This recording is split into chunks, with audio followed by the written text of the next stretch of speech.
लिखा है मत्ती 15:13 में, हर पौधा जो मेरे स्वर्गीय पिता ने नहीं लगाया, क्या लिखा है, उखाड़ा जाएगा। राइट, उखाड़ा जाएगा। अब इसको देखो, लिखा है उखाड़े हुए पौधे। कौन से पौधे? उखाड़े हुए पौधे। इसको एक्सपोज करो, एक्सपोज करो, इसको एक्सपोज करो। इसको एक्सपोज कौन करेगा? मैं सबको पूछ रहा हूं, इसको एक्सपोज कौन करेगा? किसको? ये पौधे को एक्सपोज कौन करेगा? ये इसको एक्सपोज कौन करेगा? यस निर्जला जी, बिल्कुल सही कहा। सब लोग अपना हाथ लो और अपनी तरफ करो, अपनी तरफ करो, मुझे दिखना चाहिए, अपनी तरफ करो। इसको एक्सपोज कौन करेगा? ये पौधा कब का उखड़ा हुआ है, ये भेड़िया कब का भ्रष्ट हो चुका है, ये आपके चर्च में कब का आ चुका है, इसको एक्सपोज कौन करेगा? मैं वापस कहता हूं, इसको एक्सपोज कौन करेगा? अपनी उंगली अपनी तरफ करो। डैनियल राज नहीं करेगा, मैं कहां तक करूं?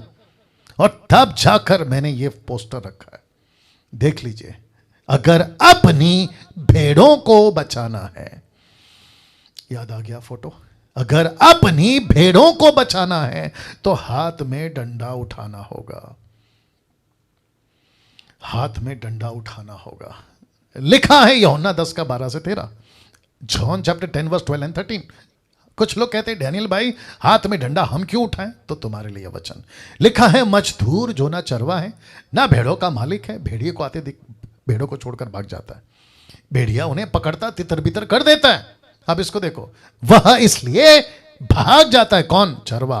वो इसलिए भाग जाता है कि वह मजदूर है और उसको भेड़ों की चिंता नहीं। लेकिन यीशु कहता है 10:15 में, इसी में कहता है, मैं भेड़ों के लिए अपना प्राण दे देता हूं। I give my life for the sheeps. यीशु तो भेड़ों के लिए मर गया, तो क्या आप डंडा भी नहीं उठा सकते? यीशु जान दे गया, आप एक छोटा सा वीडियो नहीं बना सकते? यीशु क्रूस पे मर गया इस भेड़ियों को, शीप को इस भेड़िए से बचाने के लिए, ताकि शीप सुरक्षित रहे। यीशु ने जान दे दी। आपको इतनी तकलीफ है कि यीशु के लिए खड़े हो जाएं कि खबरदार भेड़िया, अगर तू मेरे टेरिटरी में आया, खबरदार अगर तू मेरे चर्च में घुसा अपनी गलत शिक्षाओं को, ऐसे डंडा नहीं उठा सकते यूट्यूब वालों। वाह, सही। इसलिए लिखा है कि उसको चिंता नहीं है, इसलिए वो भाग गया। मजदूर है ना, भेड़ों का मालिक थोड़ी है, भेड़ों का लिए जान थोड़ी दे सकता है। लेकिन एक था साहब जिसने अपने भेड़ों के लिए अपनी प्राण दे दी। अब इसको देखिए 20:28, इसलिए अपनी और अपने झुंड की चौकसी करो, इसलिए डंडा रखा हूं।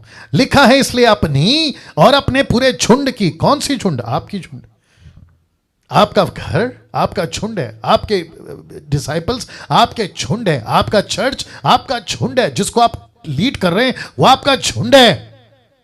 और इसलिए जिसके हाथ में डंडा होता है ना, उसके दूसरे हाथ में चॉकलेट नहीं होता साहब। जिसके हाथ में डंडा होता है ना, उसका मुंह, उसका चेहरा, उसकी पर्सनैलिटी सेंटा क्लॉज के बाबा की तरह नहीं होती। वो सख्त होता है, उसके चेहरे पे एक शितक होती है, उसके चेहरे पे गुस्सा होता है, और वो खबरदार करते रहता है कि अगर मेरे टेरिटरी में घुसे। इसलिए लिखा है झुंड की चौकसी करो जिसमें पवित्र आत्मा ने। किसने?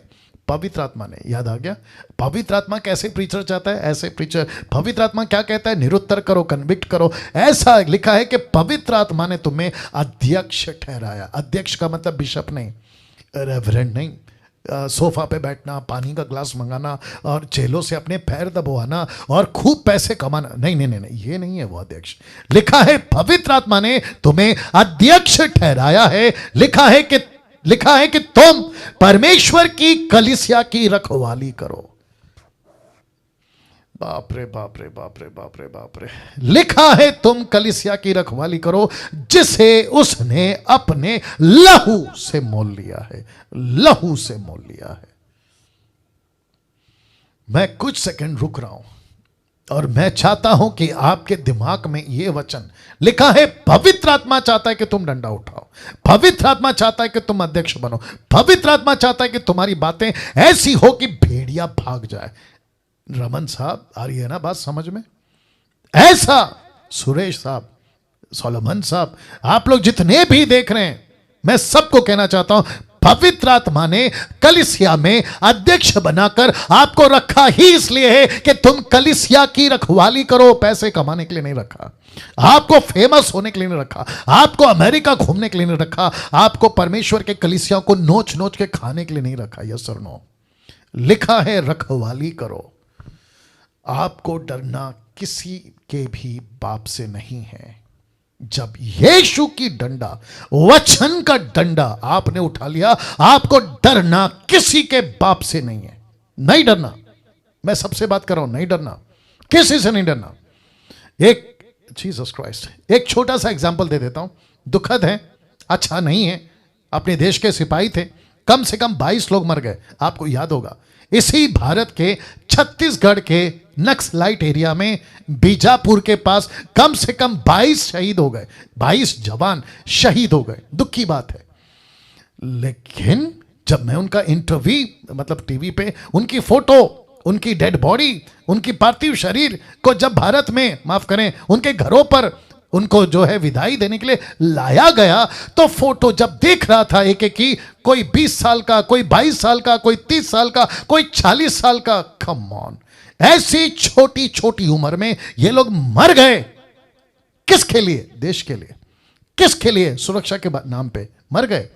तब मैं सोचा क्या हासिल किया इन्होंने, क्या क्या कर रहे थे? सुरक्षा कर रहे थे, नक्सलाइट से बचा रहे थे देश को, और जिसके चलते जान दे दी। उनके घर के लोगों को पूछेंगे ना कि भाई आपका बेटा मर गया, भाई मर गया, आपका पति मर गया, दुख है, वो क्या कह रहे होंगे? वो यही कह रहे होंगे देश के लिए मर गया। तब मेरी बत्ती जली।